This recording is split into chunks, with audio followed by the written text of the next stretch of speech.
Hello friends, मैं RS competition classes से कल मैंने आपको संविधान के भाग एक के बारे में बताया था। भाग एक जिसका नाम संघ एवं उसका राज्य क्षेत्र था, जिसके अंतर्गत अनुच्छेद 1 से 4 वर्णित थे। हम इस भाग से संबंधित कुछ और भी अध्याय जुड़े हुए हैं, उनका भी अध्ययन करना बहुत आवश्यक है। उसी कड़ी में हम अध्ययन करते हैं देशी रियासतों का एकीकरण। तो आज हम बात करेंगे इस वीडियो में देशी रियासतों का एकीकरण।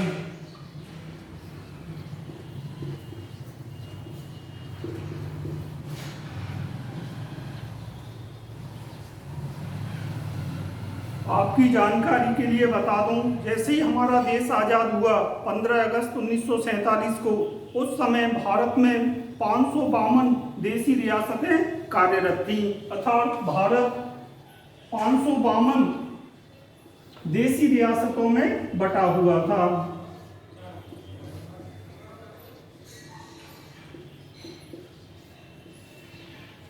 तो जिस समय देश आजाद हुआ उस समय भारत 552 देशी रियासतों में बटा हुआ था।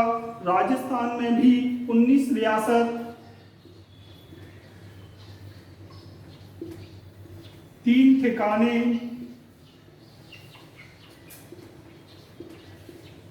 कुशलगढ़,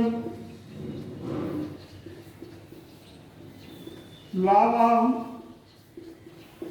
नीमगाना, 19 रियासतें एवं 3 ठिकाने स्वतंत्रता के समय कार्यरत थीं। तो इन 552 देशी रियासतों में से 549 देशी रियासतों का विलय भारत में हो गया। बची 3 रियासतें, जूनागढ़ जो कि गुजरात के अंतर्गत आती थी, हैदराबाद और कश्मीर, जम्मू कश्मीर। तो हम तीन रियासतों के बारे में बात करेंगे कि इन 3 रियासतों का विलय भारत में किस प्रकार किया गया। तो 552 में से 549 रियासतें भारत में सहज रूप से शामिल हो गईं। बची 3 रियासतें, जूनागढ़, हैदराबाद, कश्मीर, इन रियासतों का विलय भारत में किस प्रकार किया गया, इसके बारे में हम चर्चा करते हैं। तो सबसे पहले हम बात करेंगे जूनागढ़ रियासत के बारे में। सबसे पहले जूनागढ़ रियासत, यह रियासत वर्तमान में गुजरात राज्य के अंतर्गत आती है, या गुजरात राज्य के अंतर्गत आती थी। इस रियासत जो कि जूनागढ़ रियासत थी, यहाँ के शासक मुस्लिम था, जबकि यहाँ की जनता हिंदू बाहुल्य थी। यहाँ के शासक ने अपनी रियासत को पाकिस्तान में मिलाना चाहा, जिसका हिंदू जनता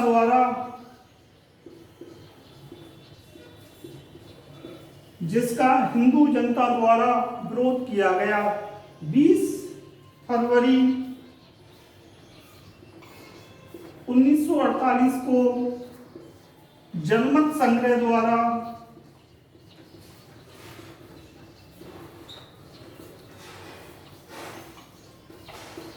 द्वारा इस रियासत का विलय भारत में कर दिया गया। तो हमने बात की जूनागढ़ रियासत के बारे में। ये रियासत गुजरात राज्य के अंतर्गत आती थी। यहाँ का शासक मुस्लिम था, जो अपनी रियासत को पाकिस्तान में मिलाना चाहता था, लेकिन यहाँ की हिंदू जनता, चूंकि ये रियासत हिंदू बाहुल्य थी, हिंदू जनता ने इसका विरोध किया। फलस्वरूप भारत सरकार ने 20 फरवरी 1948 को जनमत संग्रह कराया। जनमत संग्रह के द्वारा इस रियासत का विलय भारत में किया गया। अब हम अगली रियासत के बारे में बात करेंगे, हैदराबाद रियासत।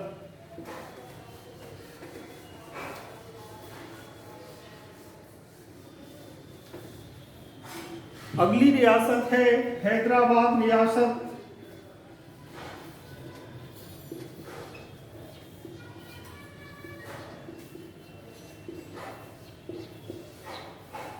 हैदराबाद के के शासकों ने देश की आज़ादी के समय अपने आप को स्वतंत्र रखने का निर्णय लिया। यहाँ के शासकों को निजाम कहा जाता था। अक्सर ये प्रश्न पूछा जाता है, आज़ादी के समय या आज़ादी से पूर्व कहाँ के शासकों को निजाम कहा जाता था? तो हैदराबाद के शासकों को निजाम कहा जाता था। तो यहाँ के निजाम ने 19 नवंबर 1947 को भारत सरकार से यथास्थिति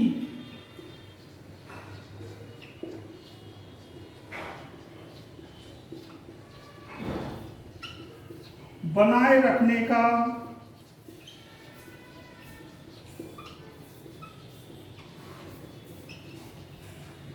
समझौता किया। यहाँ के रियासत के शासकों को निजाम कहा जाता था।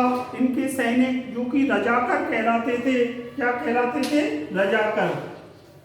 ये भी प्रश्न अक्सर पूछा जाता है, किस रियासत के शासकों को आज़ादी से पूर्व रजाकर कहा जाता था? तो हैदराबाद रियासत के सैनिकों को। तो इस रियासत के सैनिकों को रजाकर कहा जाता था। इन रजाकरों ने हिंदू जनता पर अत्याचार करना प्रारंभ कर दिया। उनकी बहन बेटियों की अस्मिता से खेलना प्रारंभ कर दिया। फलस्वरूप हिंदू जनता में आक्रोश उत्पन्न हो गया। भारत सरकार को सैन्य कार्रवाई करनी पड़ी, जिसे हम ऑपरेशन पोलो कहते हैं। तो भारत सरकार ने इस रियासत में सैन्य कार्रवाई करी, जिसे हम ऑपरेशन पोलो कहते हैं। ये भी प्रश्न अक्सर एग्जाम में पूछा जाता है, किस रियासत को भारत में मिलाने के लिए भारत सरकार ने ऑपरेशन पोलो चलाया?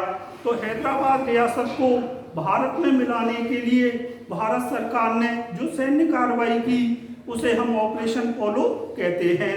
इस प्रकार इस रियासत का विलय भी भारत में कर दिया गया। हमने बात की हैदराबाद रियासत के बारे में। हैदराबाद रियासत के शासकों को आज़ादी से पूर्व निजाम कहा जाता था तथा इसके सैनिकों को रजाकर कहा जाता था।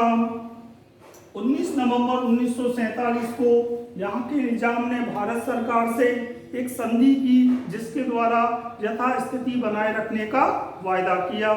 बाद में इनके सैनिक रजाकरों ने हिंदू जनता पर अत्याचार करना प्रारंभ कर दिया। जनता में आक्रोश उत्पन्न हो गया। भारत सरकार को सैन्य कार्रवाई कर ऑपरेशन पोलो चलाना पड़ा। इस प्रकार इस रियासत का विलय भारत में हो गया। अब हम अगली रियासत जम्मू कश्मीर के बारे में बात करेंगे। कश्मीर का भारत में विलय किस प्रकार हुआ? तो चलिए बात करते हैं।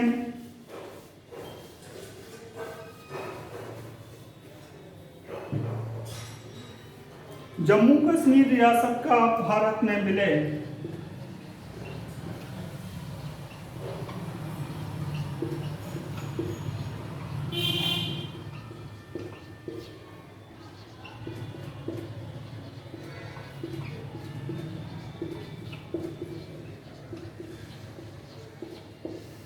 जम्मू कश्मीर के शासक ने भी देश की आज़ादी के समय अपनी रियासत को स्वतंत्र रखने का निर्णय लिया। अर्थात आज़ादी के समय यहाँ के शासक हरि सिंह थे। उन्होंने अपनी रियासत को स्वतंत्र रखने का निर्णय लिया। बाद में 22 अक्टूबर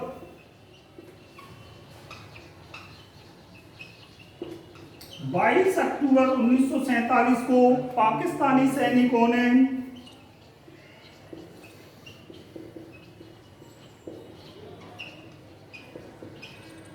स्थानीय कबालियों से मिलकर उनको भड़काकर जम्मू कश्मीर पर आक्रमण कर दिया। जम्मू कश्मीर पर आक्रमण करने के बाद में कश्मीर के बहुत बड़े भूभाग पर कब्जा कर लिया। पाकिस्तानी सेना और स्थानीय कबायली धीरे धीरे आगे बढ़ते आए। आगे बढ़े तो कश्मीर के शासक हरि सिंह और उनके प्रधानमंत्री पीएम मेहर चंद महाजन।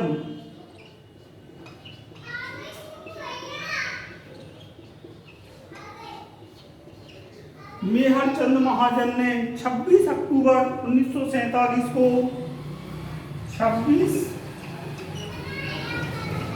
अक्टूबर 1947 को दिल्ली आकर विलय पत्र पर हस्ताक्षर कर दिए, अर्थात भारत में विलय पत्र पर हस्ताक्षर कर भारत में शामिल होने पर अपनी सहमति व्यक्त कर दी। तो 26 अक्टूबर 1947 को कश्मीर के शासक मेहर चंद, कश्मीर के शासक हरि सिंह और उनके प्रधानमंत्री मेहर चंद महाजन, कश्मीर के शासक हरि सिंह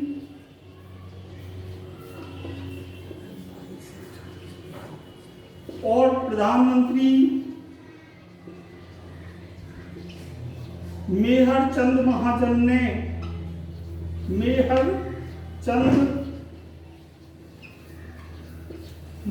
ने दिल्ली आकर विलय पत्र पर हस्ताक्षर कर दिए। इस प्रकार कश्मीर रियासत का विलय भी भारत में हो गया। जो आज़ादी के समय 552 रियासत थी, वो 500 की 552 रियासतें सरदार पटेल, जो भारत के पहले उप प्रधानमंत्री एवं गृह मंत्री भी थे, उनके कूटनीतिक राजनीतिक प्रयास से भारत में विलय हो गया। अगर आपको ये मेरा वीडियो पसंद आया हो तो प्लीज़ इसे सब्सक्राइब करें, लाइक करें, शेयर करें, कमेंट्स करें, ज़्यादा से ज़्यादा लोगों को बताएं। अगले वीडियो में मैं राज्यों के पुनर्गठन से संबंधित आयोग के बारे में बात करूंगा। तब तक के लिए नमस्कार।